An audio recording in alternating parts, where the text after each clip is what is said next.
I had been raising these red flags for the last 5 years. If the national media wants, we are ready to give it.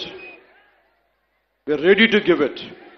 But don't confine this issue just for a simple adulteration. No, it's not that. There is a lot beyond.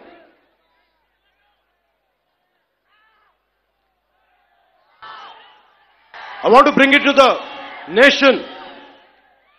He is acting innocent. He goes to Supreme Court. Supreme Court కి వెళ్ళాడు పెద్ద మనిషి. ఎన్ని కేసులు ఉన్నాయి మీకు తెలుసు. ఎన్ని వేల కోట్లు దోచేశారో తెలుసు మీకు. ఎంతమంది జడ్జెస్ ని తిట్టారో మీకు తెలుసు. సాక్షాత్తు సుప్రీం కోర్టు జడ్జెస్ ని కూడా తిట్టేంత ధైర్యం ఉన్న వ్యక్తి. ఈ రోజున చాలా అమాయకంగా వైవి సుబ్బారెడ్డి గారు, కరుణాకర్ రెడ్డి గారు వీళ్ళెవరు మాట్లాడలా. మేము చచ్చిపోతాం, అరచేతిలో మేము హారు వెలిగించుకుంటామంటే నువ్వు హారు వెలిగించుకుంటే ఎంత, వెలిగించుకోకపోతే ఎంత? ఏ డ్రామాలు చేయకండి అమ్మా ప్లీజ్. ఒకటే ఒక పనిష్మెంట్ ఉండదు మీకు భవిష్యత్తులో. ఆయన చెప్తాడు నిజరూప దర్శనం జరిగినప్పుడు అప్పుడు తెలుస్తుంది. ఇప్పుడు వైవి సుబ్బారెడ్డి గారు ఉన్నారు. ఇప్పుడు టీటీడీ ఈవో ఈ మధ్యన కొత్తగా వచ్చిన ఈవో గారిని శ్యామలరావు గారు ఇవి చేశారంటున్నారు.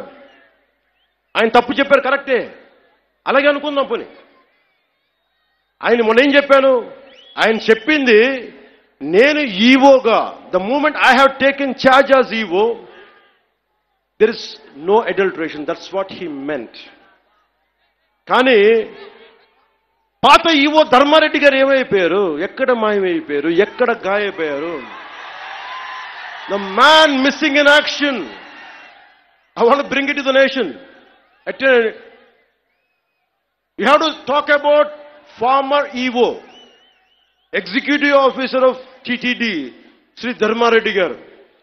Ask him where is he? Where is he? He's missing in action. Why V. Subbareddy Garu has to come? Okay, you are the chairman, we understand. Okay, Karuna Reddy Garu wants to say, okay, I'm going to die.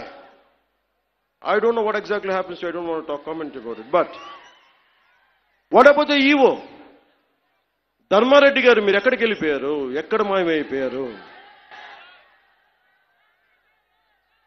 You know how many violations, how much of sanctity you have violated? We all know that. మీరు ఎన్ని బిడ్డ చనిపోతే గర్భాలయంలోకి రాకూడదు, దేవుడి ప్రాంగణాల్లోకి అడుగు పెట్టకూడదు. మీరు వచ్చారు, మీ బిడ్డ చనిపోతే బాధపడ్డాను నేనే, అయ్యో అనుకున్నాం. కానీ మీరు వచ్చి సాయిబాబా గుడి దగ్గర కనిపిస్తారు, వెంకటేశ్వర దగ్గర గుడి కనిపిస్తారు. ఆ మాత్రం ఆచారాలు పాటించలేని వ్యక్తి అసలు మీరు టీటీడీ ఈవోగా ఎలా ఉన్నారు?